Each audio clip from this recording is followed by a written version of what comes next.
সুস্থ সবল আয়ুষের এবার নিথর দেহ নিয়ে ফিরতে হলো বাড়িতে ঈশানকে। হ্যাঁ বন্ধুরা, ভিডিওতে লাইক দিয়ে দেখতে থাকুন। যে মুহূর্তে কিনা রিভুর মুখ থেকে ঈশান এই সুখবরটা শুনতে পায়, ঠিক সেই মুহূর্তেই যখন কিনা ঈশান ওর ভাইদাকে বলতে নেয় যে ভাইদা তুই শুনেছিস জাদুকরে জ্ঞান ফিরেছে ভাইদা। ঠিক সেই মুহূর্তে হঠাৎ করে আয়ুষ যখন কিনা জ্ঞান হারিয়ে ফেলে এবং সেখানে যখন মাটিতে লুটিয়ে পড়ে, ঠিক সেই মুহূর্তে রিভু বলতে থাকে যে এই রাজা, এই রাজা কী হলো আবার তোমার। ঠিক সেই মুহূর্তে যখন কিনা অনুশ্রী পিসিমণি বলতে থাকে যে কী আবার হলো, বুঝতে পারছিস না ছেলেটা গা রীতিমতো পুড়ে যাচ্ছে, আগুনের সঙ্গে এরকম খেলা করেছে ও। আগুনে একে নিজে অস্ত্র বলে ভেবে নিয়েছে। ও ভেবেছে যে যদি এই আগুন নিয়ে ও হয়তোবা এই তপস্যা করে তাহলে হয়তোবা ঈশ্বর ওর স্ত্রীকে ওর কাছে ফিরিয়ে দেবে, এবং সেরকমটাই হয়েছে। কিন্তু ওর স্বামী আজকে এরকম অবস্থায় পড়ে যাবে যে সেটা হয়তোবা গৌরী নিজেও চিন্তা করেনি। ঠিক সেই মুহূর্তে যখন কিনা রিভু এবং ঈশান মিলে যখন কিনা আয়ুষকে বাড়ি ফিরিয়ে নিয়ে যায় এবং সেখানে আয়ুষকে নিথর দেহের মতন পড়ে থাকতে দেখা মাত্র গৌরী যখন কান্নায় ভেঙে পড়ে এবং যখন কিনা অনুশ্রী বলতে থাকে যে গৌরী তুমি সবে মাত্র সুস্থ হচ্ছ, এই মুহূর্তে তুমি এরকম করে ভেঙে পড়লে কী করে চলবে বলো তো।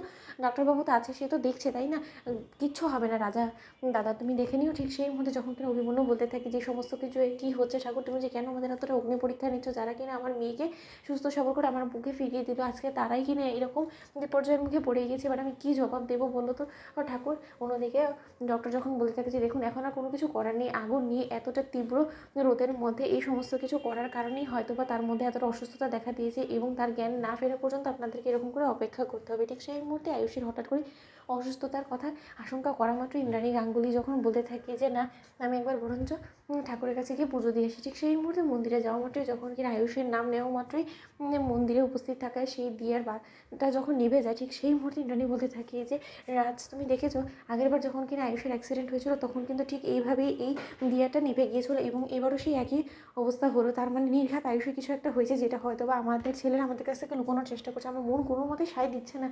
রাজ আমাকে একবার হলো যে করে হোক না কেন হয় ওদের সঙ্গে কথা বলতে হবে, নয়তো সেই গ্রামে যেতে হবে। ঠিক সেই মুহূর্তেই যখন কিনা দেবলীনা বলতে থাকে এই একটা সুযোগ, এই সুযোগে যদি একবার ইন্দ্রাণী আন্টিকে সেই গ্রামে আমি নিয়ে যেতে পারি, সেখানে যদি ওই অভিমন্যু রয় চৌধুরী একবার মুখোমুখি আন্টি হতে পারে তাহলেই সমস্ত কেল্লা ফতেক। এবং এবার আর কোনো মতে অনুশ্রীকে ঈশান এবং আয়ুষ কুসুম মিলে ওরা যে উদ্দেশ্যে সেই রূপসাহেব গ্রামে গিয়েছে সেখান থেকে আর কোনো মতে গাঙ্গুলি বাড়ি বউ করে আনতে পারবে না, এই সুযোগটা কোনো মতেই হাতছাড়া করা যাবে না। ঠিক সেই মুহূর্তে দেবলীনা সেখানে ছুটে গিয়ে বলতে থাকে যে আন্টি আমার কাছে এক্ষুনি খবর এসেছে যে আয়ুষের নাকি ঘোর বিপদ হয়েছে এবং আয়ুষ নাকি অচেতন অবস্থায় ওই গ্রামে কোথাও একটা পড়েছিল মন্দিরে এবং সেখান থেকে নাকি ওকে উদ্ধার করে একটা গ্রামে একজনের নাম করা সেই বাড়িতে নিয়ে যাওয়া হয়েছে। এবং আমার মনে হয় না আমাদের আর দেরি করার একদম ঠিক হবে, কারণ আমরা যতই ঈশানকে জিজ্ঞেস করি না কেন ঈশান সম্পূর্ণরূপে এই কথাটা আড়াল করারই চেষ্টা করবে যাতে তুমি টেনশন না করো। তার জন্য আমাদের মনে হয় এক্ষুনি আমাদের রূপসাহেব গ্রামে একবার ছুটে যাওয়া দরকার। আমার বন্ধু বলেছে, তো বন্ধুরা লাইক এবং শেয়ার করো, সাবস্ক্রাইব করো।